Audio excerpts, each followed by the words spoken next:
Մենք հիմա գտնվում ենք Երևան-Սևան-Իջևան ավտոճանապարհի Հաղարսին Թեղուտ բնակավայրերի ճանապարհահատվածում։ Վերջին 3 տարիների տվյալներով այս ճանապարհահատվածը Տավուշի մարզի ամենավթարավտանգ ճանապարհահատվածն է եւ վերջին 3 տարիների տվյալներով այստեղ արձանագրվել է 21 ճանապարհատրանսպորտային պատահար, որոնց հետևանքով ունեցել ենք 4 զոհ, եւս 61 քաղաքացի ստացել է տարբեր աստիճանի մարմնական վնասվածքներ։ 2023 թվականին Տավուշի մարզում գրանցվել է 150 ճանապարհատրանսպորտային պատահար, որոնց հետևանքով զոհվել է 14 մարդ, 246-ը ստացել են մարմնական վնասվածքներ։ 2024 թվականին արձանագրվել է 137 պատահար, զոհվել է 11 մարդ, 246-ը վիրավորվել։ Իսկ 2025 թվականին դեպքերի թիվը հասել է 168-ի, զոհվել է 9 մարդ, մարմնական վնասվածքներ ստացել 347 քաղաքացի։ Այս ճանապարհահատվածն ամենօրյա օգտագործման մեջ է, այստեղով երթևեկում են թե թեթև մարդատար մեքենաներ, թե բեռնատարներ։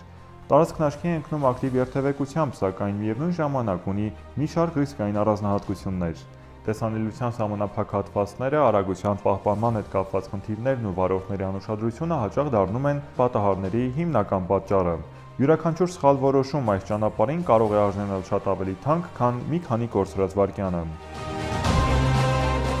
Պատահարների հաճախականությունն այս հատվածում մտահոգում է թե վարորդներին, թե պատասխանատու կառույցներին։ Խնդիրը միայն ճանապարհի ֆիզիկական վիճակը չէ, մեծ դեր ունի նաև մարդկային գործոնը, անուշադրությունը, արագության գերազանցումն ու ճանապարհային երթևեկության կանոնների խախտումները։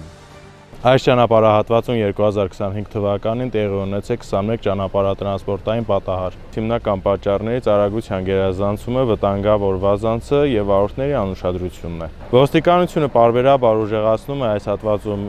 իր ծառայությունը, սակայն անհրաժեշտ է նաեւ վարորդների գիտակից վարքագիծը։ Յուրաքանչյուր խախտում, յուրաքանչյուր անուշադրություն կարող է անդառնալի հետևանք ունենալ բոլորիս համար։